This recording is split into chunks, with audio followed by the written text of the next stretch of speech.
Hoy vamos a hablar de un hombre que fue el rey del petróleo, que tuvo en sus manos una fortuna descomunal. Su nombre es John D. Rockefeller, un apellido que en su época hacía que los americanos sintieran a la vez admiración y terror.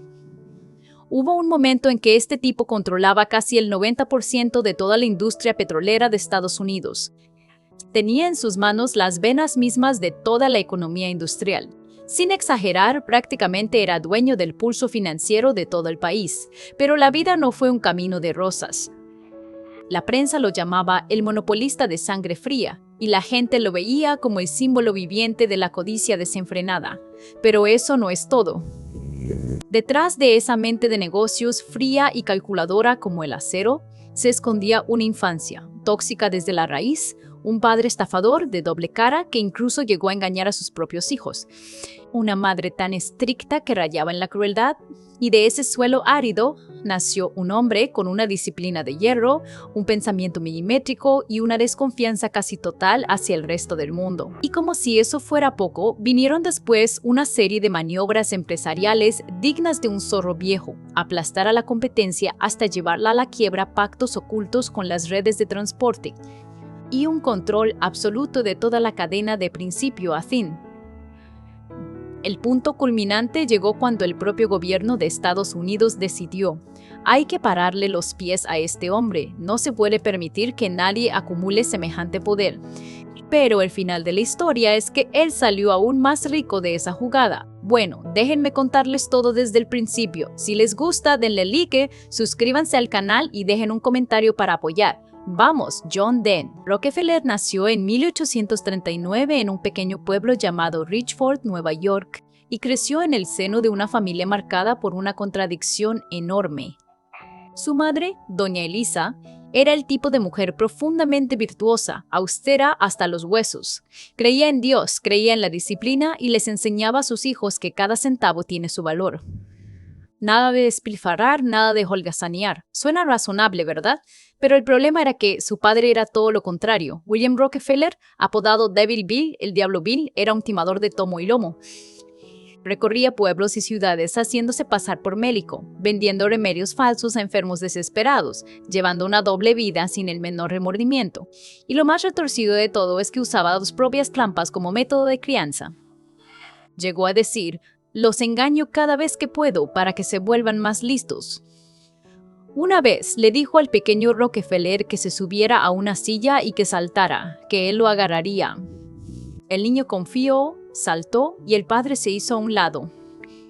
Esa caída no solo dolió en el cuerpo, sino que grabó a fuego algo en su mente: no le tengas fe a nadie, ni siquiera a tu propia sangre. Y cuando Rockefeller tenía unos 10 años, ese padre desapareció sin más. Se fue, cambió de nombre y empezó otra vida en otro lugar. Dejó atrás una familia apretada, llena de carencias, y a un niño que empezó a entender que si no se valía por sí mismo, nadie iba a salvarlo. Desde entonces, Rockefeller se volvió un chico de pocas palabras, más dado a observar que hablar, y con una fe inquebrantable en lo único que nunca lo había traicionado: los números. A los 16 años, cuando muchos chicos de su edad todavía soñaban despiertos entre los pupitres, Rockefeller ya vivía con los pies bien puestos en la tierra. Anotaba cada centavo que ganaba, cada centavo que gastaba con una meticulosidad que a muchos les parecía obsesiva. Llevaba un cuadernito donde lo registraba todo. Para quienes lo veían desde afuera era una rareza, pero para él era la única manera de tener el control en un mundo que desde pequeño había aprendido que podía traicionarte en cualquier momento y hundirte en el caos sin previo aviso. Con esa infancia a cuestas, Rockefeller entró al mundo laboral con una mentalidad que no se parecía a la de nadie. A los 16 años consiguió trabajo como contador en una empresa de granos y productos agrícolas en Cleveland. Registraba cada número, cada gasto de transporte, cada trato con dueños de barcos y canales. Lo anotaba todo, lo analizaba, lo escudriñaba hasta el último detalle. Y un buen día descubrió algo que los demás daban por sentado: el precio del transporte no era fijo. Se podía negociar, se podía presionar a la baja, se podía maniobrar según el momento. A los 20 años, Rockefeller dejó de trabajar para otros, se asoció con un socio y abrió su propio negocio: compraventa de productos agrícolas, frijoles, carne, cereales. Al principio todo marchaba viento en popa, el dinero entraba parejo y la vida era tranquila. Pero entonces estalló la guerra civil. Mientras otros veían en la guerra caos y riesgo, Rockefeller veía una oportunidad. El ejército necesitaba provisiones, necesitaba abastecimiento, y su negocio estaba justo en el lugar indicado. El dinero empezó a llover, las ganancias se dispararon. Pero mientras todos se afanaban en sacarle jugo a la guerra, Rockefeller ya estaba mirando más lejos. Empezó a fijarse en algo que estaba explotando en silencio: el petróleo. En 1859 se perforó el primer pozo exitoso en Pensilvania y todo el país se lanzó de cabeza a la fiebre negra. Pero Rockefeller miraba ese frenesí y pensaba, ¿por qué tanto desorden?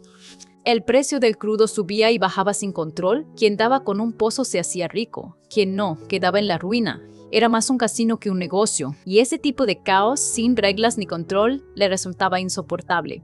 En vez de lanzarse a perforar pozos como todo el mundo, Rockefeller eligió un camino que pocos veían: el refinado. El crudo siempre necesitaba procesarse para convertirse en querosén, el combustible que se usaba entonces para alumbrar los hogares, y la necesidad de luz, esa nunca desaparece. Ese fue su gran golpe de visión. Mientras el mundo entero corría detrás de la suerte en el extremo más incierto de la cadena, él eligió controlar el eslabón del medio, ese punto donde el caos se convierte en dinero contante y sonante.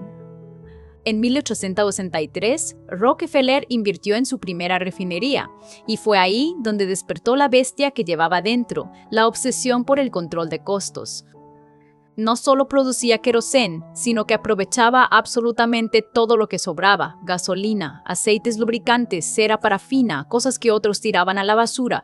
Él las convertía en productos vendibles. Ni una gota se desperdiciaba. Los costos de producción se desplomaron, mientras los precios de venta seguían siendo competitivos, y así obtuvo una ventaja que nadie más podía alcanzar. Ya van viendo el patrón, ¿verdad? Rockefeller no era el que corría más rápido, era el que entendía las reglas del juego más profundo que nadie. En un mundo caótico no buscaba adaptarse, buscaba dominarlo. Y cuando empiezas a dominar las reglas del juego, a los demás no les quedan más que dos opciones: seguirte o quedarse atrás. Tras el éxito de su primera refinería, Rockefeller no se detuvo ni un segundo. Cada peso que ganaba lo reinvertía de inmediato, expandiéndose sin parar. Pero lo verdaderamente llamativo era su forma de hacerlo. Mientras otros dueños de negocios se conformaban con «mientras haya ganancia, está bien», Rockefeller tenía una obsesión con los costos que rozaba lo enfermizo. Optimizaba absolutamente todo: materias primas, transporte, mano de obra, hasta la última gota de aceite sobrante. Lo que otros descartaban como desperdicio, él lo convertía en producto vendible. ¿El resultado? Sus costos de producción eran mucho más bajos que los de cualquier competidor. Y cuando produces más barato que todos, empiezas a tener el poder de jugar sucio. Y fue entonces cuando entró en su etapa más despiadada.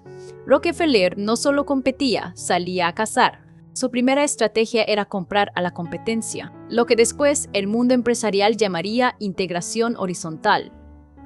Invitaba a los dueños de otras refinerías, les abría sus libros contables y les decía, en esencia: mira bien, esto es lo que yo gano y esto es lo que tú estás perdiendo. Luego ponía sobre la mesa su oferta: véndeme tu negocio, recibe dinero o acciones y vive tranquilo. Suena razonable, ¿no? Pero si te negabas, empezaba la pesadilla. Rockefeller era capaz de vender petróleo por debajo del costo. Vender a pérdida con tal de asfixiar al rival. ¿Cómo iban a aguantar las empresas pequeñas? Sin poder vender, con la caja vaciándose poco a poco, terminaban en la quiebra. Y en ese momento Rockefeller regresaba y compraba sus activos a precio de remate. Rockefeller transportaba petróleo en volúmenes descomunales, lo que le daba el músculo para negociar tarifas de flete ridículamente bajas. Y no se quedaba ahí, también empezó a controlar toda la cadena de suministro, desde los barriles y los almacenes hasta el transporte. Los competidores no solo perdían en precio, sino que se quedaban sin oxígeno. Sin barriles para almacenar, sin rutas para transportar, sin materiales para refinar. Era como si alguien les cerrara todas las puertas al mismo tiempo. En apenas unos meses, durante 1862, en lo que la historia recordaría como la masacre de Cleveland, Rockefeller se apoderó de 22 de las 26 refinerías de la ciudad. Imagínenselo, en menos de medio año, una ciudad entera fue prácticamente devorada. Y de ahí surgió una frase de Rockefeller, que se propagó como pólvora y levantó polémica en todas partes. Competición es así, la competencia es un pecado. Pero visto desde su propia lógica, él creía que estaba poniendo orden en el caos, construyendo un sistema más eficiente. El problema era que el precio de esa eficiencia fue la desaparición de decenas de pequeñas empresas, borradas del mapa sin contemplaciones. Para finales de la década de 1870, su compañía, Standard Oil, controlaba cerca del 90% de toda la actividad de refinación en Estados Unidos, un dominio absoluto sin precedentes en la historia del país. Pero lo verdaderamente escalofriante era que el petróleo en aquella época no era un producto cualquiera. Era luz, era energía, era el combustible que mantenía en pie a toda la sociedad. Antes, la gente usaba aceite de ballena para alumbrar sus hogares, caro y escaso. El querosén derivado del petróleo era más barato, más brillante, más práctico, lo que significa que Rockefeller no solo vendía un producto, estaba vendiendo luz al mundo entero. Cada hogar lo necesitaba, cada ciudad lo necesitaba, cada industria lo necesitaba. Y si el 90% de ese suministro estaba en manos de una sola persona, imagínense qué tan descomunal era ese poder. Sin conformarse con dominar el mercado, Rockefeller hizo algo que con el tiempo se convertiría en modelo para el mundo de los negocios. Creó lo que se conoce como un trust. Suena técnico, pero la idea es sencilla. Agrupó decenas de empresas distintas bajo una misma estructura para controlarlas todas como si fueran un solo cerebro. En aquel entonces, la ley estadounidense no permitía que una empresa fuera dueña de otra en un estado diferente, así que Rockefeller encontró la manera de saltarse esa norma. Desde su oficina en Nueva York, manejaba una red gigantesca: refinerías, oleoductos, almacenes, flotas de transporte. Todo funcionaba con una precisión implacable. Su obsesión por el detalle no tenía límites.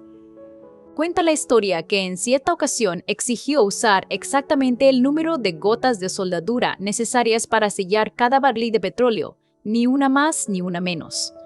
Puede sonar a manía, pero multiplicado por millones de unidades era una fortuna. ¿Y cuál fue el resultado de todo esto? Los precios del petróleo se desplomaron y la gente común salió ganando. Aquí es donde la historia se vuelve verdaderamente desconcertante. Por un lado, Rockefeller era odiado por aplastar a sus competidores, por el monopolio, por sus maniobras turbias.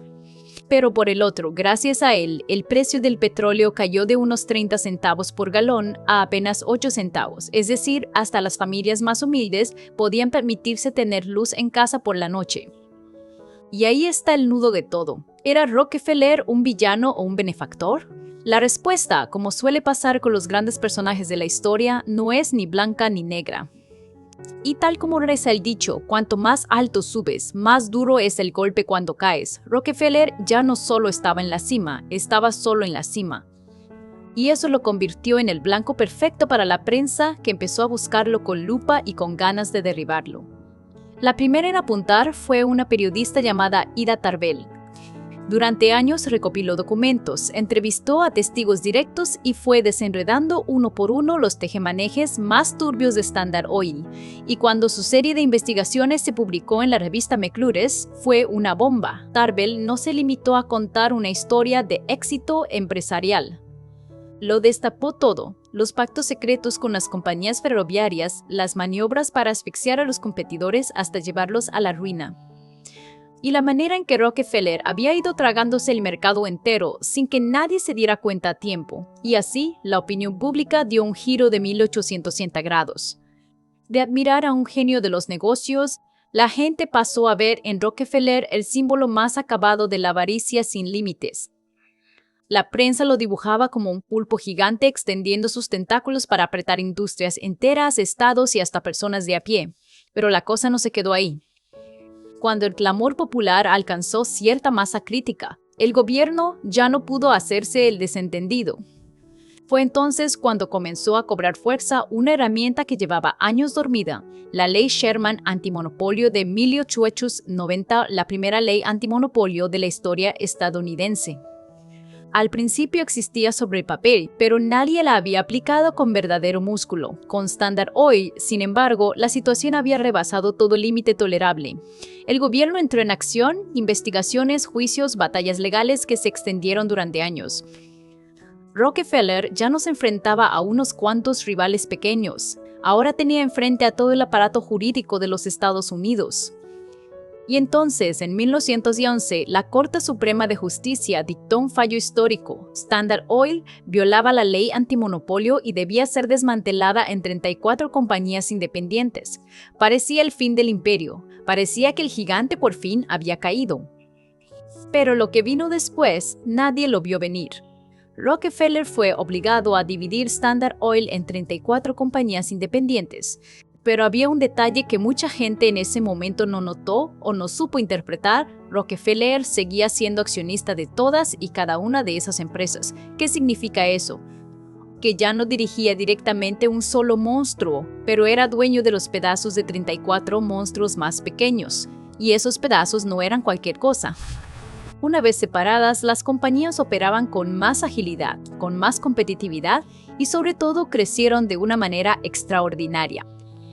Entre ellas había nombres que con el tiempo se convertirían en leyenda: Standard Oil of New Jersey, que después sería Exxon; Standard Oil of New York, que se convertiría en Mobil; Standard Oil of California, hoy conocida como Chevron, todos gigantes del petróleo mundial. Y Rockefeller, sentado en su silla, tenía acciones en todas, y entonces ocurrió lo inevitable. Tras la separación, el precio de las acciones de esas compañías se fue a las nubes, porque el mercado por fin podía ver el valor real de cada parte por separado. Antes, agrupadas bajo un mismo techo, eran vistas como un monopolio, odiado, perseguido, oprimido. Pero al separarse, cada empresa podía crecer por su cuenta, atraer sus propios inversores, escribir su propia historia, y el valor total terminó siendo mayor que el del bloque original. Era como si antes hubiera un pastel enorme pero aplastado, y al cortarlo en 34 rebanadas, cada una hubiera crecido y esponjado por su cuenta. El resultado final: la fortuna de Rockefeller no solo no se redujo, se multiplicó. En su punto más alto, su patrimonio llegó a rondar los $900 millones, y recuerden que estamos hablando de principios del siglo XX. Si lo ajustamos a valores de hoy, era, sin discusión, el hombre más rico de toda la historia. Pero más que la cifra, lo que impresiona es la mentalidad detrás. Rockefeller no entró en pánico cuando lo obligaron a dividir su imperio. Él conocía mejor que nadie la solidez de lo que había construido. Sabía que, aunque lo cortaran en pedazos, esas partes seguirían vivas, seguirían creciendo, y él seguiría dentro de todas ellas. Algunos pierden todo cuando les quitan el trono. Él salió más rico que nunca precisamente porque nunca dejó de ser el dueño del tablero, aunque ya no moviera las piezas. Con una fortuna descomunal en sus manos, Rockefeller comenzó a dar un giro que dejó a más de uno con la boca abierta. Desde principios de la década de 1900 empezó a repartir su dinero a una escala que pocos podían imaginar. En total, donó más de $50 millones, es decir, más de la mitad de todo lo que había acumulado en su vida. Financió la educación, la salud, la investigación científica. La Universidad de Chicago fue levantada en gran parte con su dinero. La Fundación Rockefeller nació para apoyar desde la lucha contra enfermedades hasta el desarrollo de la educación a nivel mundial. Hubo programas que lograron erradicar la anemia tropical, causada por el gusano de gancho, en el sur de Estados Unidos, y que mejoraron la salud pública en rincones del mundo que jamás habían recibido ese tipo de atención. Y claro, las preguntas no tardaron en aparecer. ¿Por qué lo hacía? ¿Era una fe religiosa genuina? ¿Un sentido real de responsabilidad hacia la sociedad? ¿O era más bien un intento de limpiar su imagen tras los escándalos del monopolio? Lo cierto es que, más allá de las intenciones, los programas filantrópicos de Rockefeller llegaron a cambiarle la vida a muchísima gente real, de carne y hueso. El propio Rockefeller era un hombre de perfil bajo. No salía a dar explicaciones, no hacía alarde de sus donaciones, pero sí tenía una convicción muy clara: el que tiene riqueza tiene la obligación de devolverle algo a la sociedad. Una de sus frases más recordadas lo dice sin rodeos: el hombre que muere rico muere en desgracia. En sus últimos años, Rockefeller llevó una vida bastante sencilla, volcado en su familia y en sus causas benéficas. Y poco a poco la imagen que el público tenía de él fue cambiando. Ya no era el pulpo temible de los viejos caricaturistas. Ahora era un anciano de cabello blanco que repartía monedas de 10 centavos a los niños que se cruzaban en su camino, con una sonrisa tranquila y sin pretensiones. La misma mano que había aplastado industrias enteras, ahora repartía monedas a los niños. La vida a veces tiene esa clase de ironías que ningún guionista se atrevería a inventar. Y llegamos al final, pero antes de cerrar, déjenme hacerles una pregunta de verdad. Después de todo lo que acaban de escuchar, ¿cómo ven ustedes a John Don Rockefeller? ¿Un genio? ¿Un villano? ¿O algo mucho más complicado que cualquiera de las dos cosas? Porque lo fascinante de este hombre es que no cabe en una sola etiqueta.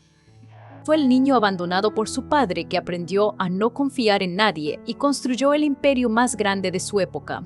Fue el empresario que aplastó a sus competidores sin pestañear. Y también el filántropo que donó más de la mitad de su fortuna para iluminar vidas ajenas.